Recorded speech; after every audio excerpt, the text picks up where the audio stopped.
This is the first picture of the castle, which sits right in the middle of the tiny little town of Colditz, Germany. The castle was built way back in antiquity, burned down several times, and then became the detention center. It was said to be escape-proof. In fact, there was something like 144 successful escapes, which 30 actually made it back to England. These are a bunch of bikers who are cruising through. As you can see, they're doing some renovation work on the castle.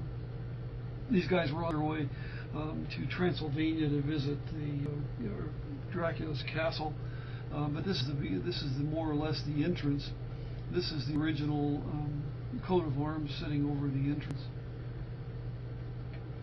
This is looking out through one of the portals onto the village of Colditz. I'm not sure how many of these houses were there in 1942, but the castle actually sits right in the middle.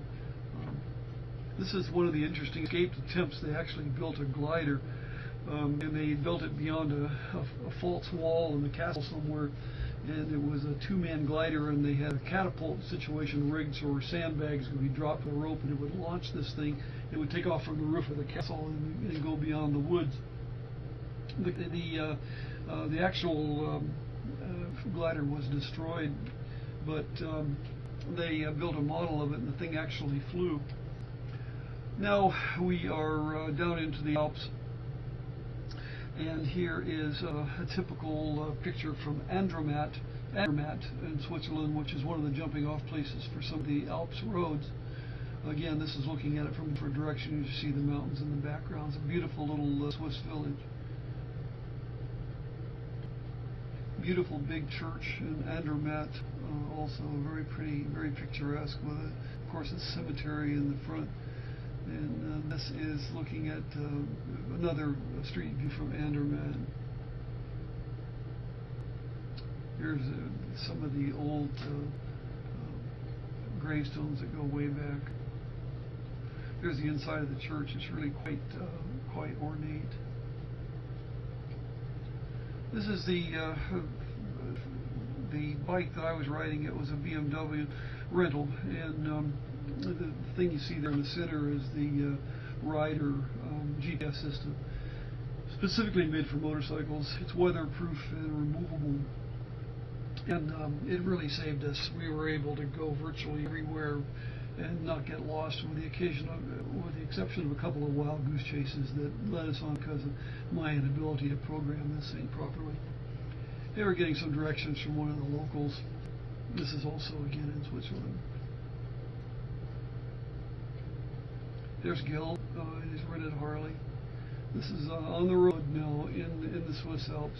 Very, very picturesque. That's me.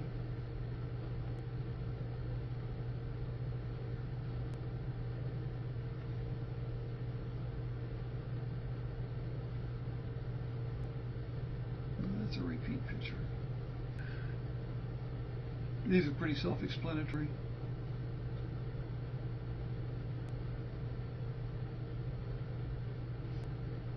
And these are typical views from the road. This again is the Swiss Alps, somewhere in the neighborhood of Andermatt, Switzerland. Now we're starting to get pretty high into the Alps. You can see the switchbacks, 180-degree switchbacks go on and on and on and on and on. Beautiful valleys. The tiny towns in there. And you can see this was the original geography of compression of rock from the way that the crust was formed. Here's a Ferrari we found in Andermatt. This is a 330 12-cylinder Ferrari. It's worth about $1 million. Here we are, pretty high now, up into the high passes. A little bit of snow up in there, but the roads were pretty clear, but it was a little on the chilly side. Here we are having a cup of hot chocolate with a little heart in it. This is a typical Swiss pastry, which is kind of cute. This is the tunnel that goes under the mountain when passes are closed. It's basically a flatbed train. You run your bikes or your car up into this thing and park them, stay on them, of course, and then the back door closes and the train takes off and runs through the mountain. I want to say it's about 20 miles. The train goes extremely fast, and so everybody's just basically sitting, waiting to get through. It takes quite a while to get through the thing, and it basically goes under. It traverses the complete mountain from the bottom side. There we are again, sitting in this thing. So it looks like just coming out of the mountain and looking now into the sun.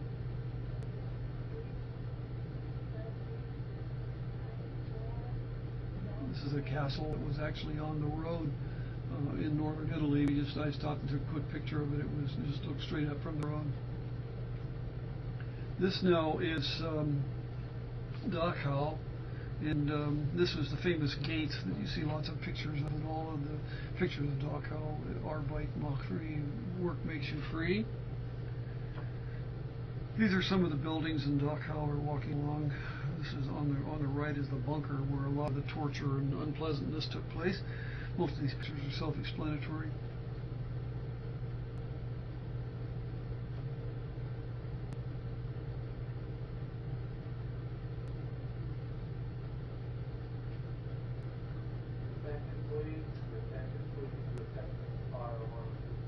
This is the sculpture that was done to commemorate the memorial. I think it was done in the late 60s.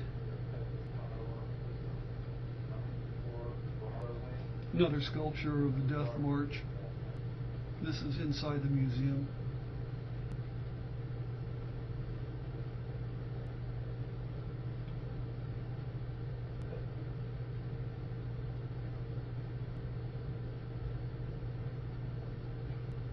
These pictures should be self-explanatory.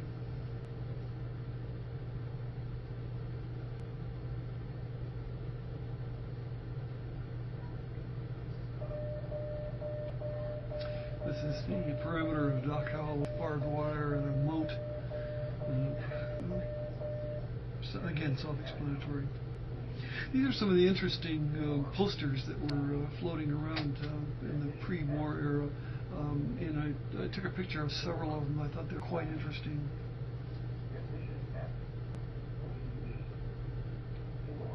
Isn't this fascinating?